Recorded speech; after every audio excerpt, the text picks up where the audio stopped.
컬러로 그 모습을 드러냈는데 지구가 아주 은은한 녹색 상태였습니다. 아주 환상적인 지구의 사진을 접할 때 저도 모르게 탄성을 드린 적이 있습니다. 하나님은 이 광대한 우주를 창조하셨습니다. 그리고 거기에 수천억 개의 은하계를 흩뿌려 놓으셨습니다. 또 각각의 은하계는 빛으로 1년 가야 되는 광년의 단위로만이 생각할 수 있는 그 엄청난 거리를 떨어뜨려 놓으셨습니다. 그리고 각 은하계마다 수천억 개의 별들로 채우셨습니다. 그러나 하나님의 가장 큰 걸작품은 무한한 은하계 저 끄트머리에 있는 한 작은 행성이었습니다. 그래서 그분의 가장 큰 관심과 사랑과 그분의 목적을 이 행성 위에 쏟아부으셨습니다. 그리고 이 행성을 향하여 그분이 가지고 있는 모든 창조의 능력과 그리고 모든 선하심의 능력을 아낌없이 부으셨습니다. 그 행성은 바로 우리가 사는 지구입니다. 다윗은 목자 출신입니다. 그래서 밤에 양을 지키느라고 들판에서 홀로 지내는 시간이 많았습니다. 그래서 광활한 그 하늘을 바라보면서 유다 강야 언덕에 서서 밤을 지새웠습니다. 그리고 하늘을 바라보면서 그 삼라만상에 나타난 하나님의 창조의 영광을 그는 많이 호흡하고 또 관찰할 기회가 많았습니다.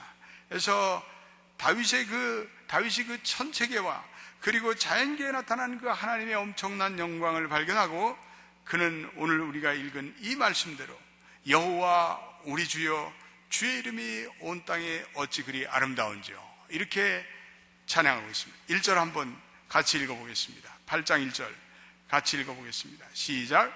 여호와 우리 주여 주의 이름이 온 땅에 어찌 그리 아름다운지요 주의 영광을 하늘 위에 두셨나이다. 이 박종호 성가사가 아주 이 여호와 우리 주여 주의 이름이 온 땅에 좀 따라 잘내니까 안 되네. 그래 그분이 아주 찬양을 잘했습니다. 그래서 누구 좀 하실 분 있는가? 성가대에서? 그래서 여호와 우리 주여 주의 이름이 온 땅에 어찌 그리 아름다운지요. 다윗이 감탄하고 감격한 나머지 여호와 주의 이름이 온 땅에 어찌 그리 아름다운지요 이렇게 말하고 있습니다. 우리가 아틀란타에 살면서 우리가 이 아틀란타에 사는 축복은 물론 요즘은 주택 경기가 안 좋지만 우리 아틀란타는 여전히 아름답습니다. 그렇죠? 우리 아름다운 아틀란타입니다. 이제 이 가을이 되면 이 아틀란타의 단풍 너무나도 아름답습니다. 그래서 1년 내내 우리 수목이 울창하고 또 공기가 그렇게 신선할 수가 없습니다. 그래서 이 오가는 여행객들이 이 아틀란타의 그 모습에 반해서 그냥 아틀란타에 정착하게 되었다는 사람들이 적지 않습니다. 저는 새벽에 일어나서 교회를 나오면서 꼭 이 하늘을 바라봅니다. 그래서 하늘을 바라보면서 그 무수한 별들을 바라보면서 하나님에 대한 경외심을 갖게 됩니다. 제가 이 그랜드 캐년 또 브라이스 캐년, 자이언 캐년이라는 그 서부 쪽에 그런 캐년들이 있는데 이 동부와 동남부에 사시는 분들은 잘 못 가보실 텐데 여러분들이 일생에 꼭 이 브라이스 캐년, 자이언 캐년, 그랜드 캐년은 가보신 분들은 많지만 또 브라이스 캐년, 자이언 캐년 같은 데를 가보시면은 정말 아름답습니다. 그리고 그런 데 가보시면은 이건 숨이 턱턱 막힐 정도로 그 자연의 장관 속에서 위대한 창조의 하나님에 대한 찬양이 터져나옵니다. 여러분들이 그 그랜드 캐년에 이렇게 얕은 그 산을 계속해서 올라가다가 이제 어느 시점이 되면 그 길이 끝이 나고 그 정상에서 밑을 쫙 내려보는 순간에 그 엄청난 계곡과 그 엄청난 골짜기를 바라보는 가운데 숨이 콱 막힙니다. 갑자기 이 현세의 시간을 떠난 영혼의 시간에 들어가는 그런 감격을 여러분들 그랜드 캐년에서 느끼게 됩니다. 그러한 우리가 창조의 세계 앞에서 우리가 할 수 있는 일은 무릎을 꿇고 기도합니다. 여호와 우리 하나님이여 주의 이름이 온 땅에 어찌 그리 아름다운지, 아니면 우리가 주 하나님 지으신 모든 세계, 이러한 찬양을 부르고도 합니다. 이 다윗은 시인의 마음을 가지고 있었습니다. 다윗은 시인의 길을 가지고 있었습니다. 그래서 다윗은 이 대자연 속에 나타난 하나님의 영광을 묵상할 줄 아는 그는 예배자인 동시에 그는 시인이었습니다. 그래서 다윗이 하나님을 찬양하며 또 하나님이 어떠한 분이시며 그 하나님이 어떠한 일을 하셨는지 때때로 다윗은 그 하늘을 바라보며 그 아름다운 자연을 바라보며 때때로 그는 깊은 묵상에 잠기는, 그는 하나님의 영광을 찬양할 줄 아는 찬양자였습니다. 우리도 때때로 이 다윗과 같이 일상의 분주함을 벗어나서 우리는 하나님의 영광을 음미할 수 있어야 합니다. 우리가 하나님이 누구신가를 우리가 헤아려 보아야 합니다. 우리 인생들이 질문해야 할 가장 근본적인 두 가지 질문은 이것입니다. 하나님은 누구신가? 그리고 그 다음 질문은 우리는 누구인가? 나는 누구인가? 장로교 창시자인 요한 칼빈 선생은 우리가 하나님을 향한 참된 지식이 없이는 인간에 관한 올바른 지식도 형성될 수 없다, 이렇게 얘기하고 있습니다. 하나님에 대한 참된 지식이 없다면 내가 누구인지도 알 수가 없다는 거죠. 우리는 하나님에 대한 참 지식을 통해서만이 우리가 누구인지를 알 수가 있습니다. 그럼 우리가 하나님을 어떻게 알 수 있을까요? 하나님께서 하나님 자신을 우리에게 보여주셔야 우리가 알 수가 있습니다. 그래서 하나님께서 자기 자신을 우리에게 보여주는 이것을 우리는 신학적인 용어로 계시적인 지식이라 이렇게 얘기합니다. 계시, 레빌레이션이라. 그래서 하나님은 무엇보다도 하나님 자신을 창조하신 우주와 그리고 자연 세계를 통해서 하나님이 우리의 창조주 되심을 보여주셨습니다. 믿습니까? 그래서 하나님의 살아계신 것을 우리가 이 세상의 천체와 우주와 또 우리의 신체를 보면은 이 하나님의 창조주이심을 우리는 인정하지 않을 수 없습니다. 두 번째로 하나님은 그의 독생자 되시는 예수 그리스도를 우리에게 보내주셔서 우리를 구원하신 분이라는 사실을 우리는 계시적인 은혜로 깨닫게 됩니다. 어제도 우리 생수의 강을 하면서 거기에 적지 않은 분들이 이제 신앙의 초기 단계에 있는 분들에게 저는 그 예수 그리스도의 십자가의 그 역사에 대해서 말씀드렸습니다. 우리가 이 예수 그리스도가 우리를 위해서 죽으셨다는 사실을 우리가 어떻게 알 수 있을까요? 그분이 2000년 전에 나와도 아무런 상관없는 유대 땅에서 어떻게 나의 죄를 위해서 죽었단 말입니까? 그러나 우리가 어느 날 성령 가운데 성령이 우리에게 깨달음을 주시면 우리는 그분이 나의 죄를 위해서 죽으셨고 그분이 우리를 온전히 구원하시는 분이라는 것을 우리는 확신하게 됩니다. 우리는 주 예수 그리스도를 통해서만이 하나님을 완전하고도 우리는 온전히 깨달을 수가 있습니다. 오늘 우리가 읽은 이 시편 8편은 하나님은 어떠한 분이신가, 또 우리가 누구인지를 말해주고 있습니다. 오늘 1절에 다윗은 여호와 우리 주여 주의 이름이 어찌 온 땅에 그리 아름다움, 주의 영광을 하늘 위에 두셨나이다. 다윗은 이 창조하신 하나님의 우주와 자연의 세계에 나타난 하나님의 영광을 자기의 언어로 표현하려고 했습니다. 자기의 말로 표현하고 싶었습니다. 자기의 어떤 의미에서 자기의 그 논리적인 언어로 표현하고 싶었는데 다윗이 그러한 시도가 어리석다는 것을 깨달았습니다. 그리고 오히려 젖먹이와 아이들이 바라는 순진무구한 탄성의 소리로 하나님을 더 찬양할 수 있다고 다윗은 확신했습니다. 우리 아이들이요, 때때로 아이들은요, 이 새로움을 보면 와! 감격을 해요. 어른들은 그게 그거지 이런데 아이들은 뭔가 새로움을 보면요, 와! 하고 감탄을 지릅니다. 아주 깨끗한 심성으로 자기의 느낌을 정직하게 드러내는 것을 볼 수가 있습니다. 우리가 때때로 이 어린아이와 같은 마음을 가져야만이 우리는 하나님을 알 수가 있습니다. 우리가 겸손한 마음으로 하나님께 나아갈 때 하나님을 알 수가 있습니다. 오늘 2절 한번 읽어보겠습니다. 같이 읽어보겠습니다. 시작. 주의 대적을 인하여 어린아이와 젖먹이 입으로 말미암아 권능을 세우시며 이는 원수와 보수자로 잠잠케 하려 하심이니이나이다. 이 현대인 번역에서는 이걸 이렇게 번역하고 있습니다. 주는 어린아이와 젖먹이를 통해서 주를 찬양하게 하셨나이다. 주의 원수들이 이것을 보고 부끄러워서 잠잠하게 하옵소서. 때때로 우리가 하나님을 알기 위해서 어떤 심오한 지식이 필요하지 않습니다. 하나님을 알기 위해서 우리가 철학적인 사고나 과학적이며 논리적인 것만이 필요한 것은 아닙니다. 우리가 하나님을 느끼고 체험할 때 어떤 때는요, 우리의 인투이션, 우리의 직관으로 깨닫게 됩니다.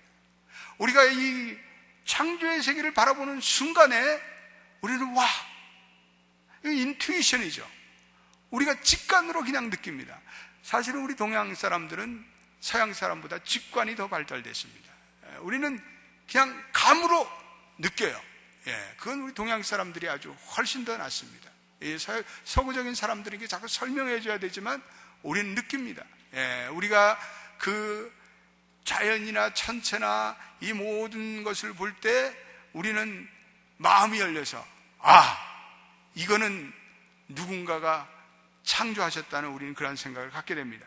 그래서 하나님은 어린 아이와 같이 겸손하고 소박한 마음에 의해 발견되어집니다.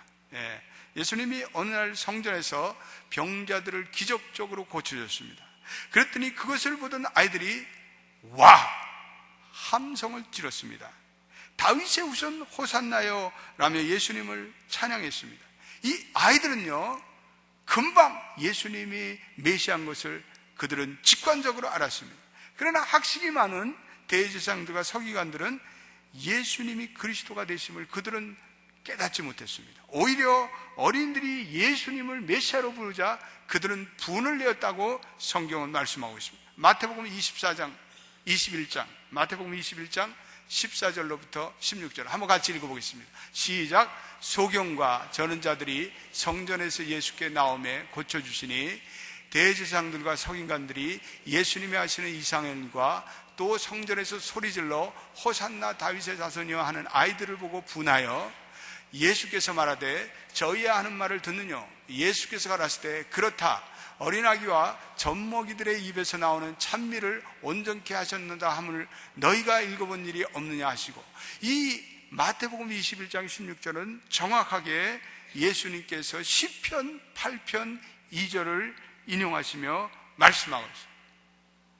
주의 대적을 인하여 어린아이와 젖먹이의 입으로 말미암아 권능을 세우시며, 어린아이도 예수가 그리스도인지를 다 아는데 너희들은 어떻게 그것을 모르느냐, 이렇게 예수님이 질책하고 있습니다. 우리가 이 하나님에 대한 지식, 우리를 구원하신 십자가의 은혜, 이건요 소박한 마음, 우리가 열린 마음, 하나님을 향한 겸손한 경외의 마음으로 그런 은혜가 열립니다. 우리가 무슨 비판적이거나 너무 지성적인 마음이며 교만한 마음에게는 어떤 때는 오히려 이해가 되지 않습니다. 우리가 하나님의 말씀을 읽을 때도 우리는 이렇게 어린아이와 같은 마음으로 우리 성경을 읽을 때 성령의 감동을 느낍니다. 우리가 이 비평적인 마음, 무슨 과학적인 마음으로 성경을 읽어갈 때 오히려 성경은 우리에게 은혜를 끼치지 못합니다. 우리 단순한 마음, 열린 마음, 그리고 갈급한 심령으로 읽을 때 하나님의 말씀을 통해서 우리는 성령의 감동을 느끼고 하나님이 내게 주시는 하나님의 말씀이 레마로 와서 닿습니다. 오늘 바울은 3절로부터 5절에 두 번째 하나님에 대한 생각을 하기 시작합니다. 3절부터 5절 한번 같이 읽어보겠습니다. 시작. 주의 손가락으로 만드신 주의 하늘과 주의 베풀어 주신 달과 별들을 내가 보니 사람이 무엇이간데 주께서 저를 생각하시며 인자가 무엇이간데 주께서 저를 공고하시나이까. 저를 천사보다 조금 못하게 하시고 영화와 존귀로 관을 씌우셨나이다. 다윗이 밤하늘에 펼쳐진 그 별들의 장관을 보면서 다윗은 마음에 감격합니다. 보통 육안으로는 우리가 5,000개 정도의 별을 볼 수가 있다고 합니다. 4인치 렌즈를 가진 망원경으로는 약 200만 개의 별을 볼 수 있다고 합니다. 팔로마산에 있는 거대한 200인치의 천체 망원경으로는 10억 개의 별을 볼 수 있다고 말하고 있습니다. 지금까지 우주에는 약 1천억 개의 은하계가 있다, 이렇게 과학자들은 얘기합니다. 그리고 그 은하계마다 약 1,000억 개의 별들을 가지고 있다, 이렇게 얘기합니다. 태양빛이 1초에 18만 6천 마일을 날아갑니다. 1초에 지구를 7바퀴를 돕니다. 그런데 태양에서 지구까지 빛의 속도로는 약 8분 정도입니다. 그런데 그 빛의 속도로 이제 우주의 끝, 그 중간 정도로 가는데 800억 년이 걸린다고 합니다. 이해가 잘 안 되죠? 그런데 오늘날도 그 우주계가 계속해서 확장되고 있다는 거예요. 우리가 우주가 얼마나 광대한지 우리는 상상을 할 수가 없습니다. 상상을 초월합니다. 이 다윗이 밤하늘의 그 천체를 바라보면서 하나님의 위대하심, 그 인투이션, 그 영광과 직관에 그는 압도되었습니다. 오늘날도 이 엄청난 우주계를 유지하시고 지탱하시는 하나님의 놀라운 능력을 이 다윗이 묵상하게 되었습니다. 그리고 다윗은 그 모든 우주의 천체에 나타나는 하나님의 역사를 보면서 또 하나의 궁극적인 질문에 도달하게 되는데, 그러면 이 광대한 우주를 만드신 하나님의 역사 앞에 도대체 인간이란 누구인가? 인간이라는 어떠한 존재인가? 라는 또 하나의 궁극적인 질문에 도달하였습니다. 우주를 탐험하고 돌아온 우주인들에게 두 가지 길이 펼쳐진다 합니다. 첫째로는 그 광대한 우주의 세계로 인해서 하나님을 경외하는 신앙인이 되는 사람들이 있고, 또한 부류의 사람들은 그 광대한 우주에 나갔다가 너무나 인간을 바라보면서 이 왜소하고 미미한 자신의 모습으로 인해서 비관주의적인 염세주의가 되는 그런 우주인이 있다는 것입니다. 상상을 초월하는 너무나 광대한 우주를 보고 이 인간의 모습에 대해서 너무나 초라하고 미비하다, 이렇게 느꼈기 때문입니다. 코넬 대학의 세계적인 물리학자 칼 세이칸이라는 분이 천체 물리학을 일반 대중에게 쉽게 설명한 분인데, 그분이 이렇게 인간을 정리합니다. 인간은 우주 속에서 자신의 위치를 탐색하였다. 우리는 어디에 있으며 우리는 누구인가?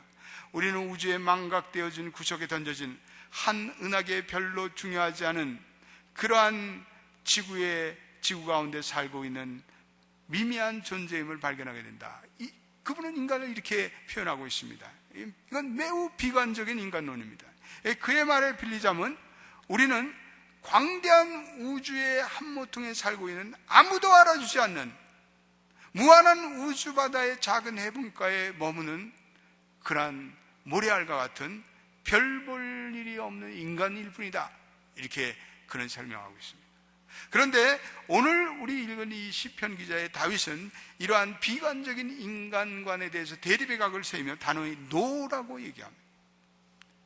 이 무한하고 광대한 우주가 최근에 이 호킹과 같은 그러한 물리학자가 얘기하는 것 같은 한순간의 우주의 빅뱅으로 인해서 우연히 형성된 것이 아니라 거기에는 하나님의 분명하고도 하나님의 뚜렷하고도 하나님의 정교한 목적과 계획이 있다는 것이죠. 그것이 오늘 다윗이 말씀한 것입니다. 오늘 그 3절 말씀에 여러분 보세요. 주의 손가락으로 만드신 주의 하늘과 주의 베푸신 두신 달과 별들을 내가 보니, 주의 손가락. 여러분 피아노를 치시는 분들 손가락을 보신 적이 있어요? 얼마나 아름다워요, 이 손가락. 그림을 그리시는 분, 아티스트의 손가락을 보신 적이 있는가요? 얼마나 아름답습니까? 오늘 하나님의 손가락으로 만드신 주의 하늘과 주의 베풀어 주신 달과 별들을 내가 본다. 하나님이 그 탁월한 아티스트가 솜씨로 그 탁월한 예술성과 정교성으로 오늘 이 우주를 만들었고 온 우주가 하나님의 손가락으로 정교하게 만들어졌으며 거기에 그의 인장이 찍혀 있고 거기에 그의 솜씨와 그의 성품이 드러나 있다. 그는 그렇게 얘기하고 있습니다. 그러면서 오늘 시편 기자는 그 창조주 하나님이 그 엄청난 예술성을 가지고 이 온 우주를 만드신 그 하나님이 인간을 향해서 무언가 하나님이 뚜렷한 계획과 그리고 하나님이 무언가 인간을 향한 한없는 관심을 가지고 있다, 이렇게 얘기합니다.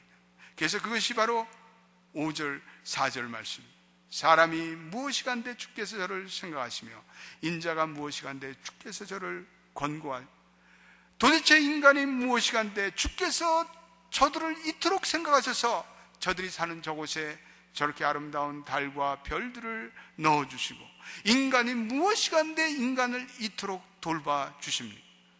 인간이 도대체 무엇입니까?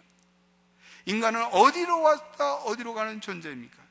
인간이 이 지구상에 존재하는 목적이 무엇입니까? 이 광대한 우주 안에 수천 개의 오늘 지구를 포함한 지구도 하나의 작은 은하계에 불과한데 그 수천 수억의 그 우주계의 이 작은 행성에 불과한 이 지구에 인간이 존재하는 이유가 여러분들은 뭐라고 생각하십니까? 우리의 삶은 과연 목적이 있는 것일까요?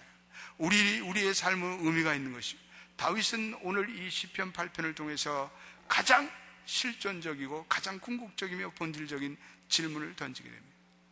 오늘 이 세상에 기계주의적인 과학관이 판을 치고 있습니다. 그래서 인간은 가장 하등한 아베바로부터 진화되었다, 이렇게 보고 있습니다.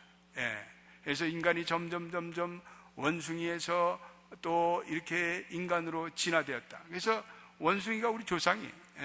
진화론자에 의하면. 오늘날 그런 이 진화론적인 교육이 오늘 학교 교육에 판을 치고 있습니다. 그래서 물론 요즘에 사립학교 중에서 그러한 진화론에 도전해서 창조론을 가르치는 학교들도 많이 나오고 있습니다. 오늘 인간은 아무런 목적 없이 던져줘라, 철학자 하이데커가 얘기합니다. 쾌락주의적인 철학, 이거 한 세상 살 거니까 그냥 이 땅에 살면서 즐기면서 인생을 끝내자.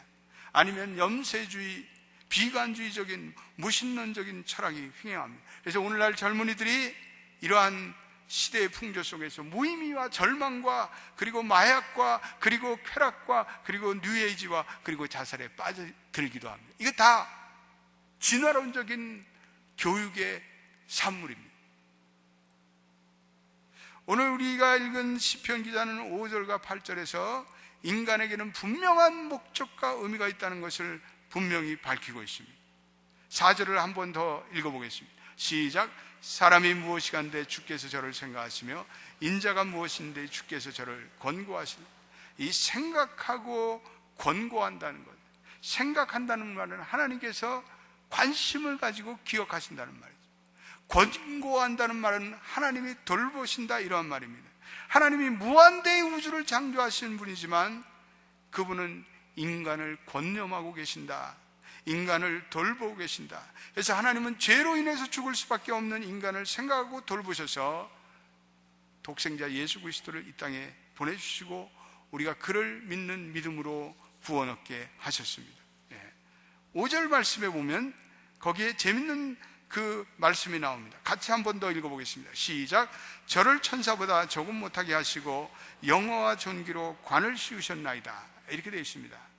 원래 히브리 원어에는 천사라는 말이 나오지 않았습니다. 여러분들 영어 성경 가지고 계신 분들 보면요, 거기에도 어떤 번역에, 제가 가지고 있는 번역에는 이거는 가시라고 되어 있습니다. 엔젤이라고 되지 않았습니다. 그런데 이 번역하는 사람들이 번역하면서 하나님이 인간을 하나님보다 조금 못하게 만드셨다라는 구절이요, 이게 좀 불경하게 느껴지는 거예요. 그래서 이거를요, 천사라는 그러한 단어를 써서 의역을 했습니다. 근데 원래 히브리의 번역은 하나님이 인간을 하나님보다 조금 못하게 만드셨다, 이렇게 되어 있습니다. 여러분들이 영어 성경 가진 분들을 보면 어떤 성경은 그냥 엔젤 대신에 갓으로 되어 있습니다. 그러니까 하나님이 인간을 하나님보다 조금 못하게 만드셨다는 뜻은 무엇입니까? 이건요, 하나님이 인간을 하나님의 형상대로 창조하셨다, 이런 말씀입니다. 우리는 인간을 통하여 우리가 하나님이 어떠한 분이고 하나님의 모습이 어떠한 분이고 하나님이 어떠한 분이라는 것을 우리는 유추할 수가 있습니다. 보이지 않는 하나님이 인간의 거룩한 모습에 나타나도록 하나님께서는 인간을 하나님의 형상으로 창조하셨다는 그러한 말씀입니다. 그래서 인간은 하나님과의 독특한 관계를 통해서만이 자기의 영적인 정체성을 파악할 수 있는 독특한 존재입니다. 우리가 누구인가를 파악할 수 있는 유일한 길은 하나님과의 관계를 통해서만이 우리가 누구인지를 파악할 수가 있습니다. 그러니까 우리가 하나님과의 교제가 없으면, 우리가 하나님에 대한 지식이 없으면 우리는 우리가 누구인지를 도저히 알 수 없습니다. 인간은. 오늘 그러므로 인간이 하나님보다 조금 못하게 만드셨다는 것은 바로 그러한 말씀. 그래서 하나님은 인간을 사랑하시고 불신의 영혼마다 사랑하시는 것은 모든 인간의 모습에 하나님의 영광과 형상이 배어있기 때문에 그렇습니다. 그래서 인간을 살인하는 것은 인간에 내재하고 있는 이 하나님의 형상을 죽이는 것입니다. 이건 아주 엄청난 범죄입니다. 인간이 자살하는 것은 인간 내재하고 있는 하나님의 형상을 스스로 포기하는 거기 때문에 이거는 하나님 앞에 엄청난 죄악입니다. 하나님은 그가 창조하신 피조물 가운데 오직 인간만을 하나님의 형상대로 창조하셨습니다. 그리고 그 인간의 하나님의 성품과 인격이 드러나게 하셨습니다. 그래서 하나님은 인간을 존귀한 인간으로 만드셨다. 그래서 오늘 5절 말씀에 저를 천사보다 조금 못하게 하시고 두 가지 중요한 단어를 사용했습니다. 영화와 존귀로 관을 씌우셨나이다. 따라해 보십시오. 영화와 존귀로 관을 씌우셨나이다. 대단히 중요한 말씀입니다. 이 말씀은요, 성서적인 인간은 기계주의적인 인간과 유물론적인 진화론적인 인간과는 하늘과 땅의 차이가 있습니다. 우리는 우리의 자녀들이 결코 이 유물론적인 인간관이 배워지지 않도록, 그래서 진화론적인 인간관에 빠져서 무신론자가 되지 않도록 우리는 우리 아이들에게 우리 인간이 얼마나 존귀하다는 것을 우리 아이들에게 가르쳐야 합니다. 우리가 이 진화론적인 기계론적인 인간관에 빠질 때 우리 허무주의자가 됩니다. 그리고 비관주의자가 됩니다. 그래서 우리는 우리 자녀들에게 우리 인간을 향한 하나님의 창조와 그 목적과 의미를 깨달아야 합니다. 오늘 하나님은 인간에게 영화와 존귀로 관을 씌우셨다. 그리고 거기에 대한 설명을 오늘 6절로부터 8절에 하고 있습니다. 같이 읽어보겠습니다. 6절로부터 8절 시작. 주의 손으로 만드신 것을 다스리게 하시고 만물을 그 발 아래 두셨으니 곧 모든 우양과 들짐승이며 공중의 새와 바다의 어족과 해로에 다니는 것이니라. 우리에게 영화와 존귀로 관을 씌우셨다는 것은 바로 우리에게 왕권을 부여하셨다는 거예요. 하나님은 만물을 다스리시는 대리자로 인간을 삼으시고 인간에게 모든 이 지구를 다스릴 수 있는 권한을 주시고 책임을 주시고, 그리고 우리로 하여금 청지기로 그 책임을 맡기셨습니다.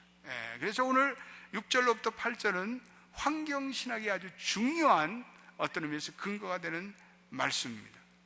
그런데 하나님께서 우리 인간을 영화와 존귀로 관씌우신 또 하나의 이유를 히브리서 2장 9절 이런 놀라운 말씀을 하고 있습니다. 한번 보십시다.